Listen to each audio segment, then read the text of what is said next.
जय जगन्नाथ। देवदूत सड़क सुरक्षा बाहिनी सभापति पंकज कुमार तराई। सर्वप्रथम नीलचक यूथ क्लब सदस्य समस्त सदस्य मान धन्यवाद देवी।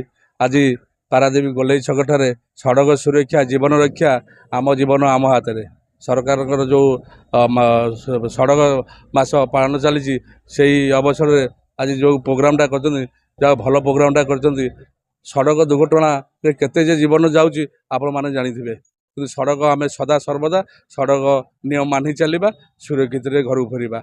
आउ गोटे कथा कहबी सब सदा सर्वदा आम क्या दोष देले हेनी कि आम निज जीवनटा को आम निजे सुरक्षा दबा।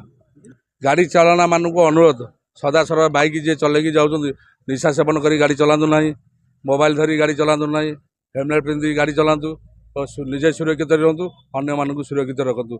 आउ चारि चकिया भाई मानक अनुरोध सदा सर्वदा सीट बेल्ट पिंधि गाड़ी चलातु निशा सेवन कर गाड़ी चलातु ना।